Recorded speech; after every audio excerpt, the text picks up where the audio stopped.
Graça e paz, boa noite, Lagoinha! Glória a Deus, que boa noite calorosa, é bom estar aqui com vocês, para nós é um prazer. Nosso pastor Eberson hoje está viajando, né?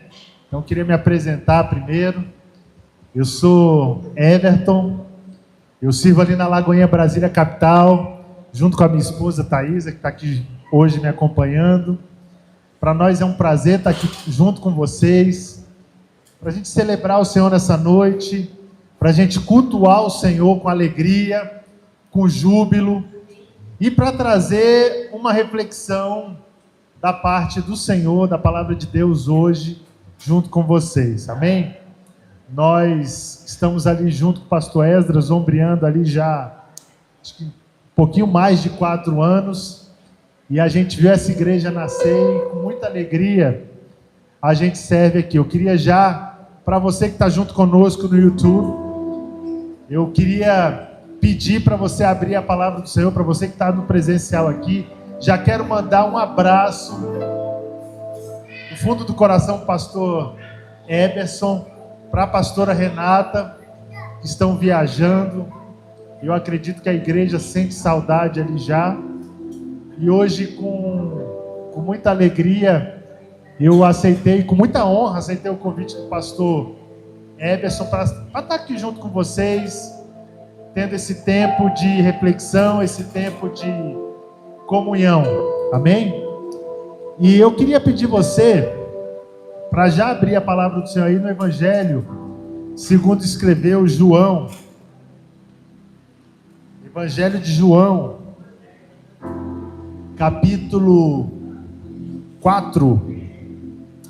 Esse é um texto muito conhecido de todos nós. Inclusive ele virou uma... Oi. Esse texto, ele fala... Ele já começa com uma treta pesada. E eu queria ler junto com você hoje, amém? Vamos ler juntos?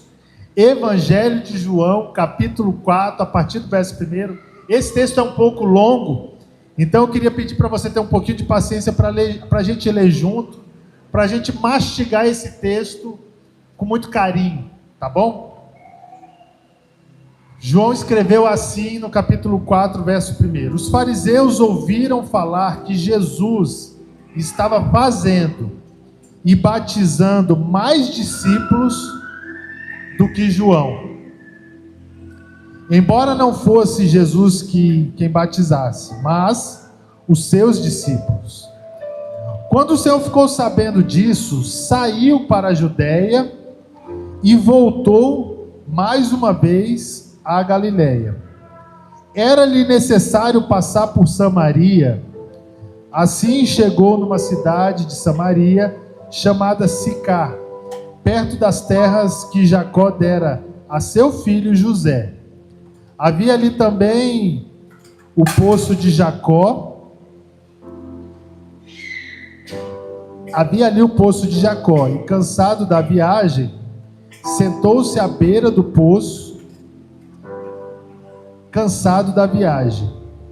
E isto se deu por volta do meio-dia.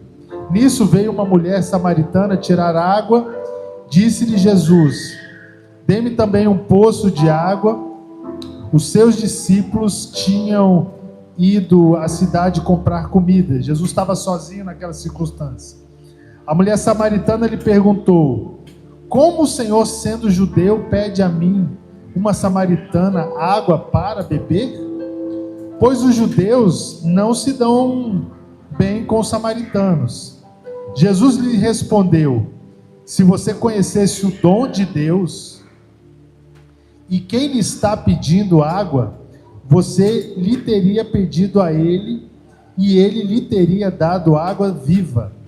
Disse a mulher: o Senhor não tem como tirar a água do poço, e o poço é fundo. Onde conseguir essa água viva? Acaso o Senhor é maior do que o nosso pai Jacó, que nos deu o poço, do qual ele mesmo bebeu, bem como seus filhos e seu gado? Jesus respondeu: quem beber desta água terá sede outra vez. Mas quem beber da água que eu lhe der, nunca mais terá sede. Ao contrário, a água que eu lhe der se tornará nele uma fonte de água a jorrar para a vida eterna.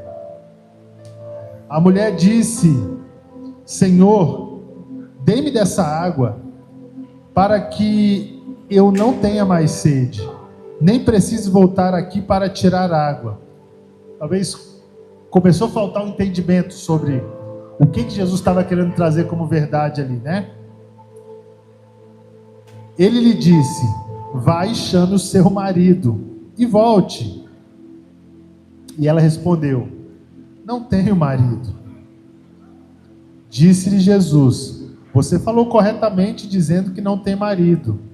O fato é que você já teve 5, e o homem com que você está agora não é o seu marido. O que você achou, o que você acabou de dizer é verdade. Ela respondeu. Disse a mulher: Senhor, vejo que é profeta. Nossos antepassados adoraram nesse monte, mas vocês judeus dizem que Jerusalém é o lugar aonde se deve adorar. Jesus declarou: creia em mim, mulher.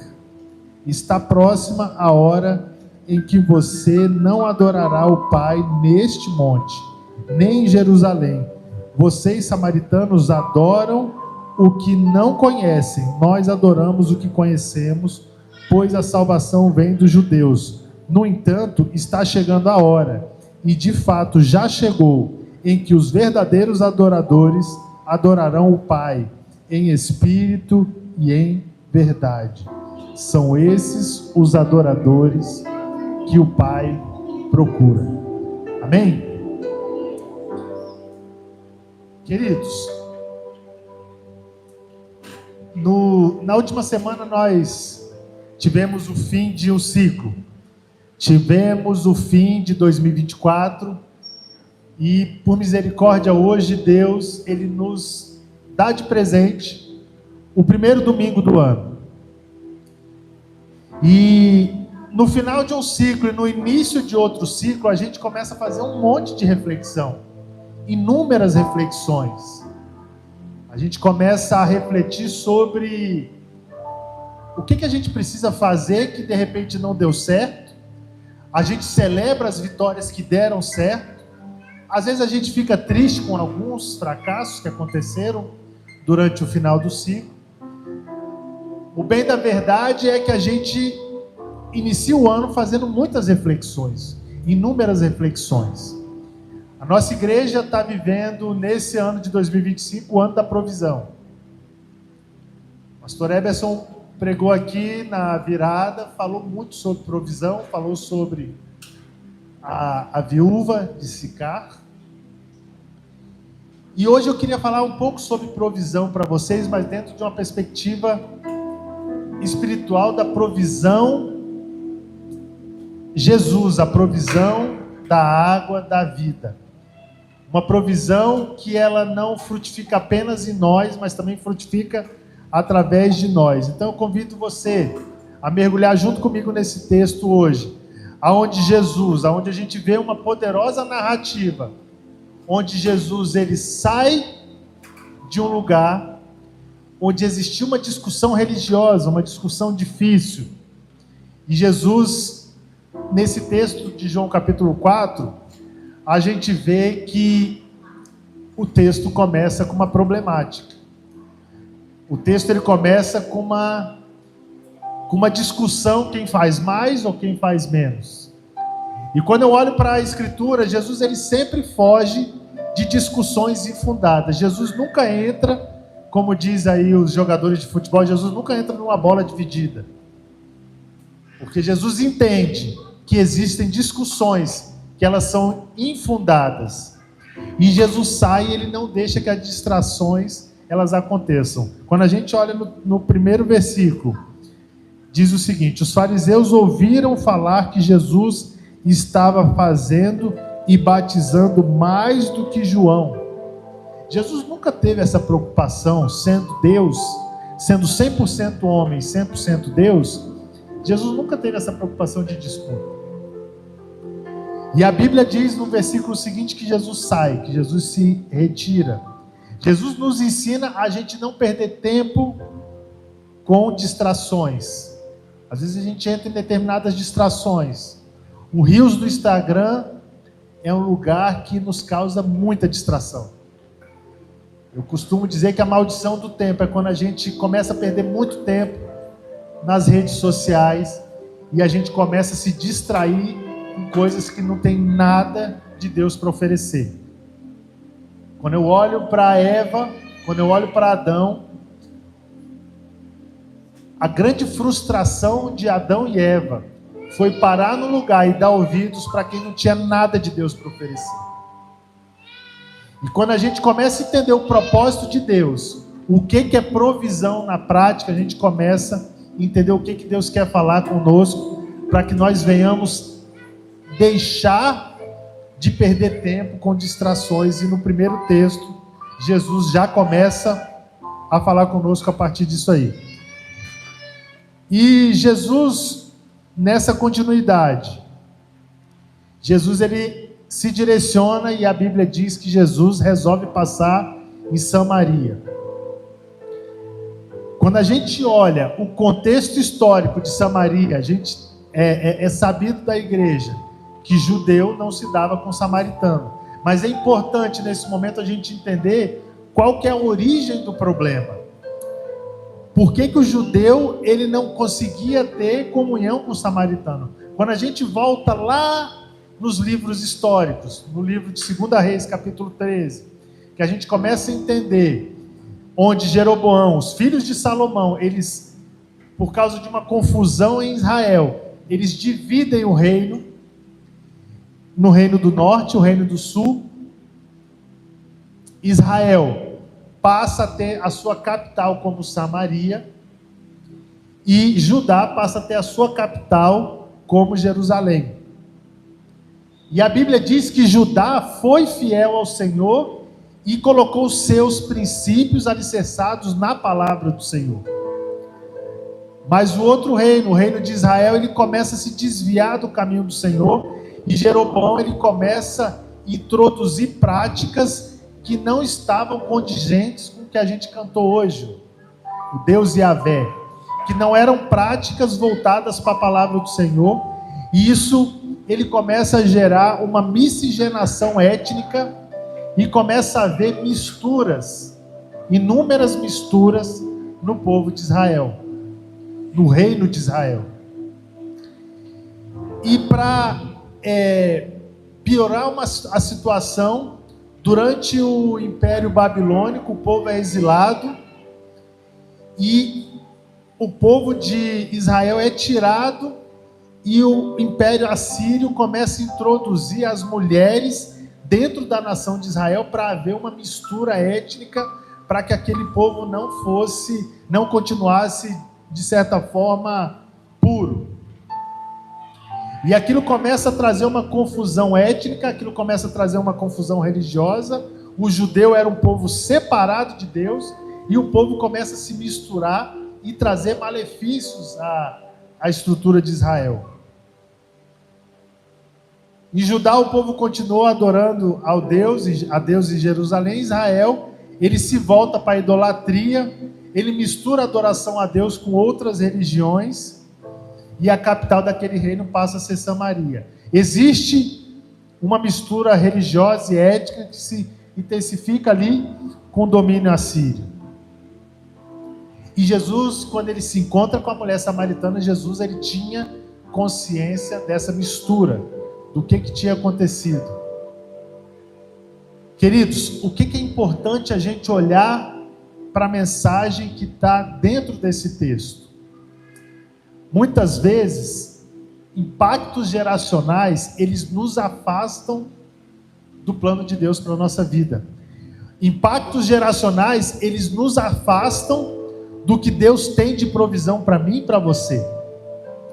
A gente começa a viver numa geração e a gente começa a entender que o pecado ele é normal, que a prática da idolatria ela é normal, que a prática do sexo ilícito muitas vezes ela é normal, e a gente começa a se afastar do centro, e às vezes a gente começa a reclamar e começa a não entender por que a provisão de Deus não vem na nossa vida.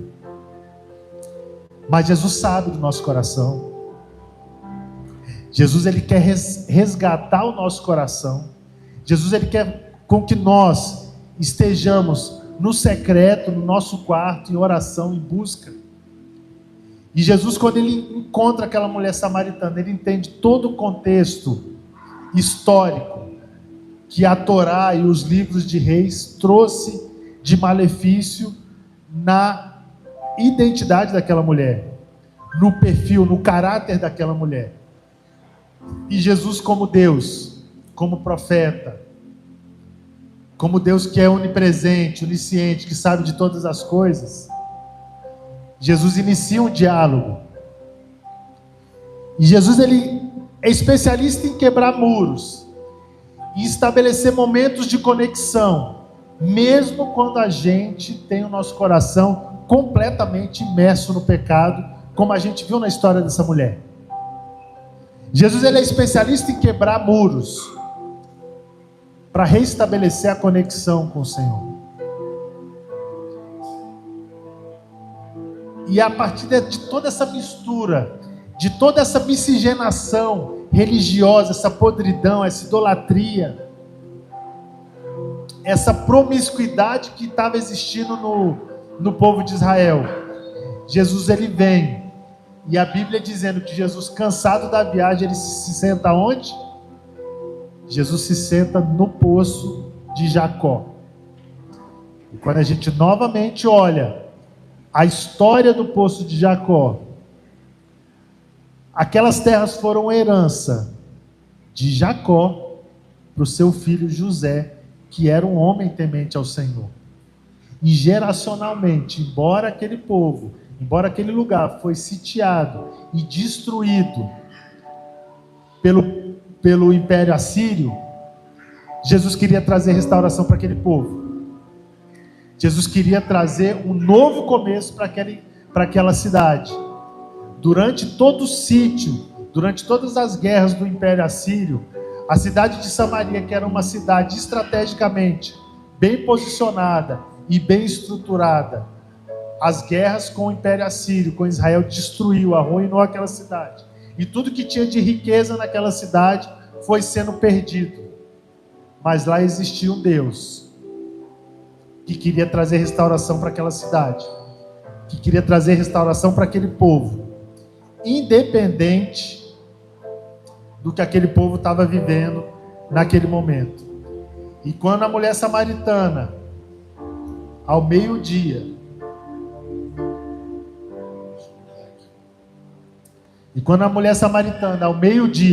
você consegue imaginar alguém caminhando um caminho extenso para ir buscar água ao meio-dia? Se a gente for pensar com os olhos naturais, talvez é um momento insano, porque se é para pegar água numa distância longe, você vai, ou quando o sol estiver um pouco mais tranquilo, à tarde, no final da tarde, ou pela manhã, que o sol não está tão esturricante. Só que aquela mulher, para ela não cruzar com nenhum judeu, e para não precisar dar explicação para nenhum judeu, aquela mulher passa aí a meio-dia para buscar água.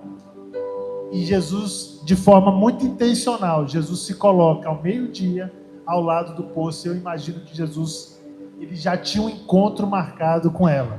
Amém? E durante esse diálogo, quando a gente olha ali no verso 15, no verso 10 e no verso 15, Jesus vira para aquela mulher e fala assim: olha, se você me conhecesse, se você conhecesse o dom de Deus que há em mim, e dom, biblicamente, a gente interpreta como presente.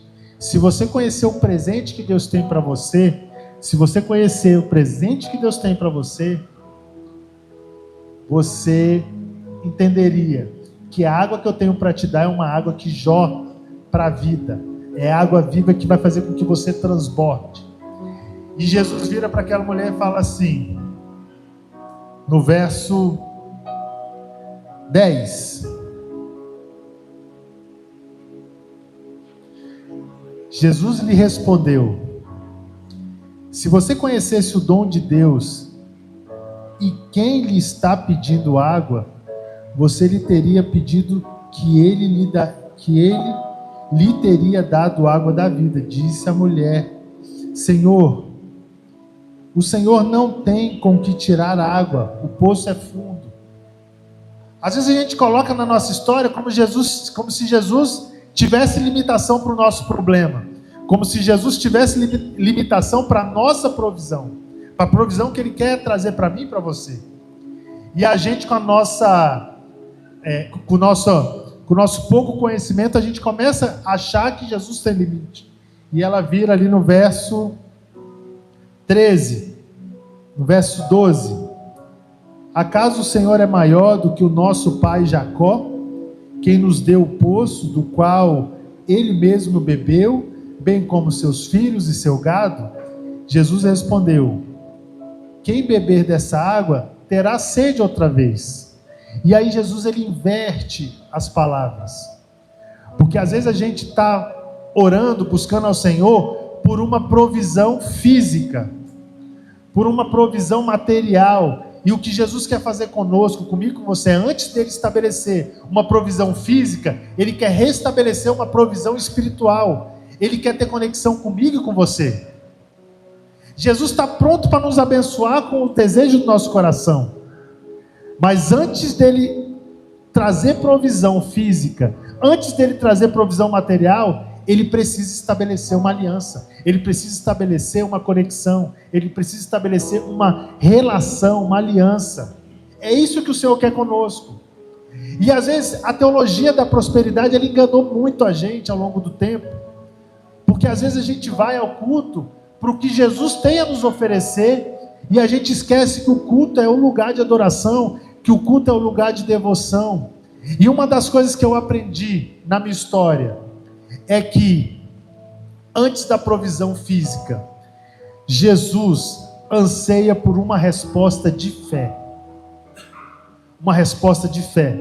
Jesus quer que você pise antes de você olhar o chão. Jesus quer que você tenha confiança no que Ele tem de propósito para mim e para você. Ontem nós fomos fazer uma visita a um casal e foi muito engraçado, porque eu ouvi uma resposta, uma pergunta que há muito tempo eu não ouvia. E eu não estou falando de novo na fé, mas são respostas que muitas vezes a gente faz. E a pessoa fez a seguinte pergunta: como eu faço para ouvir a voz de Deus? Eu pergunto para vocês, quantos já fizeram essa pergunta aqui? Várias pessoas. Como eu faço para ouvir a voz de Deus? Será que ouvir a voz de Deus é complexo? Jesus ele nos ensina a orar, né? Entra para o teu quarto, fecha ou vai para a igreja? Fecha a porta que o Senhor que te vê no secreto. Talvez as maiores relações, talvez as maiores experiências dos grandes homens de Deus que a Escritura trata, não foi no púlpito, não foi no ajuntamento de pessoas, mas foi no quarto. É no quarto, é no secreto, que Deus nos traz as maiores provisões a quais nós necessitamos. É no secreto que o Senhor trata o nosso caráter. É no secreto que o Senhor transforma a nossa história. É no secreto que o Senhor transforma a nossa vida. É no secreto que Ele restaura a nossa aliança. E eu começo a ter um entendimento quando Ele fala: buscai primeiro o reino dos céus e a sua justiça. E, queridos, não tem como ter provisão física se não houver uma provisão de relacionamento, se não houver provisão de aliança. Nós precisamos ter o entendimento que o Senhor, Ele quer ter o relacionamento comigo no secreto. Ele espera mim e você no secreto. Queridos, a gente vai começar o ano. A gente já começou o ano, né? E a gente começa a fazer um monte de plano, né? O meu primeiro plano qual que é? Vocês estão me vendo aqui nessa forma de quibe, né? E a gente quer emagrecer, né? A gente quer ficar saudável, a gente quer ficar bem. Aí você faz um plano de academia, faz um plano de dieta, faz um monte de plano. E aí chega lá em dezembro, a provisão do emagrecimento não veio. O inimigo está furioso, né? O emagrecimento que eu tanto queria não veio. Foi culpa da ceia de Natal.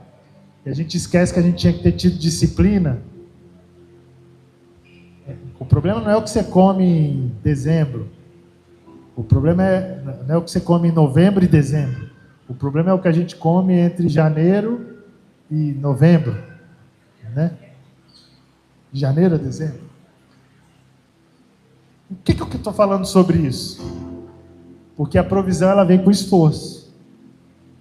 Porque a provisão ela vem com passo de constância.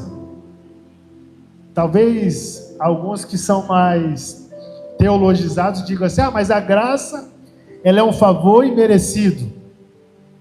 E aí a gente foi enganado com a graça barata. Não, já que o favor de Deus, já que a graça é um favor imerecido, eu não preciso fazer mais nada para atrair a presença de Deus. E na verdade o Senhor está falando o que hoje à noite? Encontro no secreto. Meu filho, eu estou te esperando no secreto. Eu quero atender os seus pedidos físicos, mas antes eu quero ter relacionamento íntimo contigo. Jesus trata a gente não mais como servos. Quando você começa a ter entendimento que Jesus trata-nos como filhos, filho amado, a gente muda a perspectiva da relação. E seguindo adiante, no diálogo da mulher samaritana, no verso 16, Jesus, como o Deus que sabe todas as coisas, ele faz uma revelação bombástica. O texto é grande, a gente leu basicamente 26, 27 versículos hoje. Mas Jesus vira para aquela mulher e fala assim: disseste bem. Ele vira e fala: traz o teu marido. Traz, verso 26. Traga o teu marido. Aí ela fala assim: eu não tenho marido. Disseste bem, você teve 5 maridos, e o que você está hoje não é o seu marido. Se fosse hoje, eu ia achar que era parceiro ali do Fábio Júnior, né? Fábio Júnior teve acho que umas 9 esposas aí, né? E aí Jesus faz uma revelação, você tem uma vida que não convém. Jesus fala isso? Falou isso? Jesus não acusou aquela mulher? Você não vê texto na Bíblia Jesus apontando o pecado daquela mulher, mas Jesus simplesmente ele fala o que estava acontecendo. Disseste bem, o que você está hoje não é seu marido. E eu imagino que aquela mulher se entristece, ela começa a entender que ela estava dentro de um desvio moral, dentro de um pecado, mas sem que o mestre dissesse para ela que ela estava naquele emaranhado. Jesus, o amor de Jesus, ele nos constrange, ele nos faz entender do lugar que a gente está e o lugar que a gente precisa se retirar. E Jesus, ele tem uma preocupação em trazer um confronto dentro de um histórico de frustrações. Mas a exposição, ela tem um único propósito, de gerar transformação na mente daquela mulher. Jesus, ele não tem um propósito de trazer mais peso e mais acusação, assim como nós. Jesus não quer trazer peso. Jesus quer trazer para nós transformação de mente. arrependimento de pecado, uma nova história, um novo começo, um recomeço. E Jesus, no verso 28, ele começa a trazer a verdadeira provisão, uma provisão que sai do universo físico para um universo espiritual. Vamos ler juntos? Verso 28.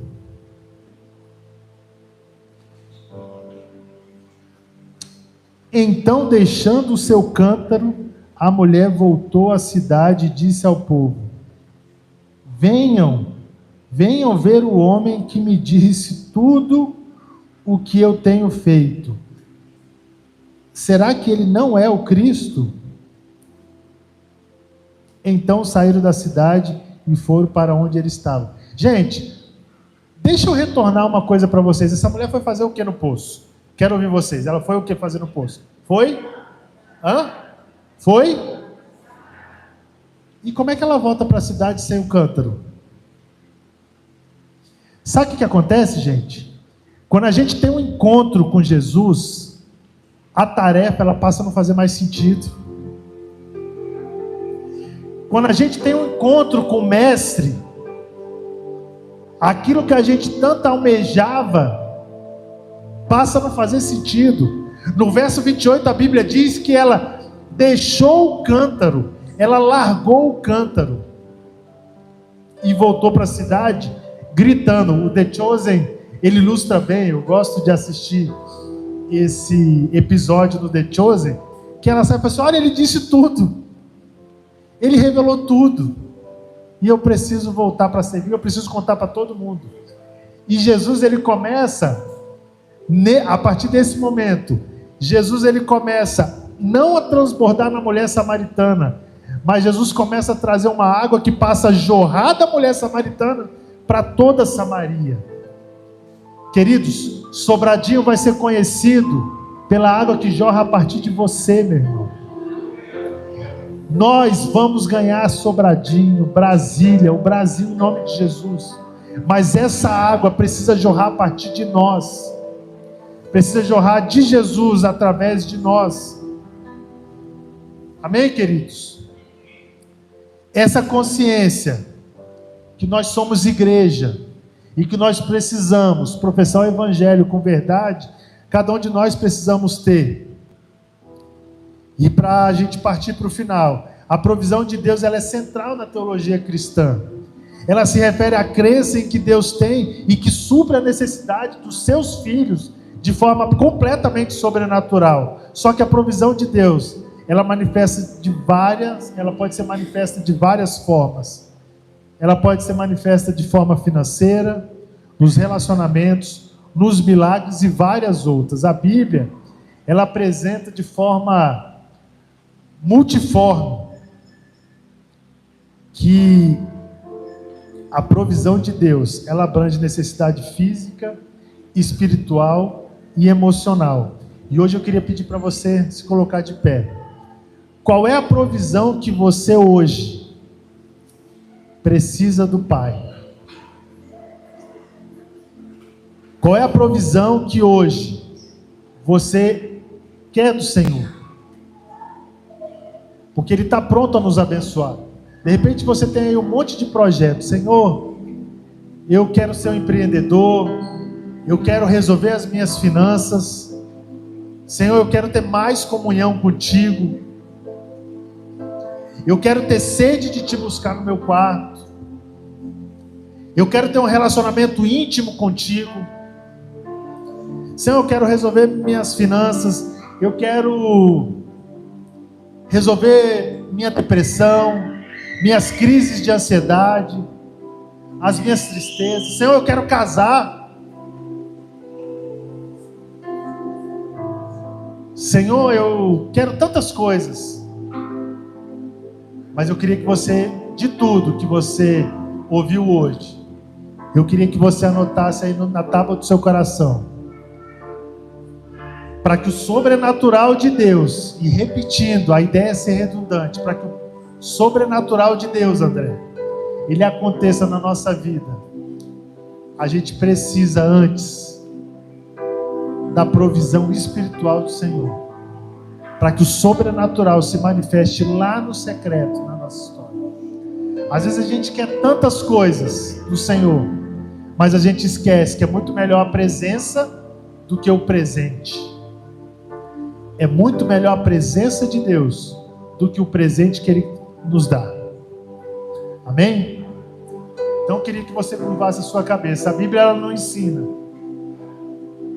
que Jesus, ela é a fonte que faz jorrar toda sorte de provisão. Deus é a fonte de provisão, porque Ele conhece as nossas necessidades.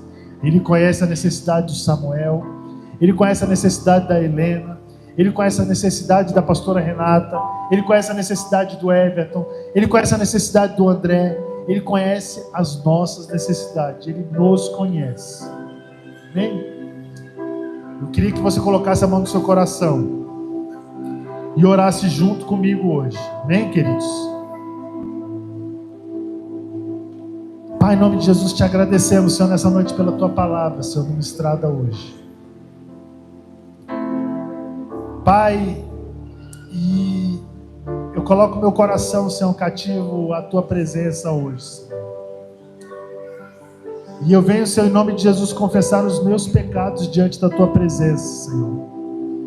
Que o Senhor possa trazer para mim nessa noite uma provisão espiritual. Que o Teu Espírito Santo possa ser reacendido em nome de Jesus nessa noite. Eu quero, Senhor, em nome de Jesus, Pai, ter um encontro contigo. Eu quero, Senhor, em nome de Jesus, Senhor, me deleitar na Tua presença, Senhor. Deus, em nome de Jesus, eu que estou afastado dos Teus caminhos, Senhor, eu quero nessa noite me reconciliar contigo. Assim como aquela mulher samaritana, Senhor, que estava com os caminhos completamente tortos. Eu quero te clamar nessa noite, para que o Senhor venha ter um encontro comigo, Senhor. Eu coloco meu coração, Senhor, eu quero voltar, Senhor, a te ouvir. Eu quero voltar, Senhor, a sorrir. Eu quero voltar a ter um renovo na minha história. E é no nome de Jesus que eu me coloco diante da Tua presença, com a minha mente, Senhor, cativo, e venho me reconciliar contigo em nome de Jesus. É o que eu te clamo. Amém, amém. Querido, você que fez essa oração aí pela primeira vez, queria que você levantasse a mão. Você que tem sentido que você precisa voltar para o caminho do Senhor, voltar a ter relacionamento com Deus. De repente você que esteve aí afastado dos caminhos do Pai, queria que você levantasse a mão, você que quer se reconciliar com o Senhor nessa noite. Amém? Alguém? Não? Amém, glória a Deus. Se de repente você que quer se reconciliar e por algum motivo ficou inibido de levantar a mão nessa noite, procura algum dos pastores, alguns dos diáconos, nós vamos orar junto com você. Mas que o Espírito Santo possa ministrar na sua vida. Você que está no YouTube nos assistindo, se de repente você quer uma oração, você quer se reconciliar, coloque o seu telefone aí nos comentários, que alguém da Lagoinha Sobradinho vai estar entrando em contato com você e vai estar fazendo aí um contato para estar fazendo uma visita e para estar aí agendando. O pessoal da consolidação vai estar atento a estar buscando. Amém? Queridos, em nome de Jesus, André, quero agradecer por essa oportunidade. Já quero mais uma vez juntos orar para que Deus venha abençoar a viagem dos nossos pastores, do pastor Everson, da pastora Renata, que Deus possa cobri-los na estrada, livrando de todo acidente, livrando de todo mal, e é no nome de Jesus que nós agradecemos. Você quer dar algum aviso final? Tem algum aviso final? Amém? Então vamos só chamar o André, fazer uma oração, e eu vou passar para o André aqui dar os avisos finais. Amém? Pai, te agradecemos nessa noite pela Tua palavra ministrada nessa noite, Senhor, em nome de Jesus. que possa gerar frutos, Senhor, no nosso coração, que possa, em nome de Jesus, ó Pai, trazer uma provisão, Senhor, a 10, a 30, a 100, a 1000, grandes vezes mais. Em nome de Jesus, te agradecemos. Amém e amém. Glória a Deus, queridos. Obrigado pela atenção de vocês. Com o André.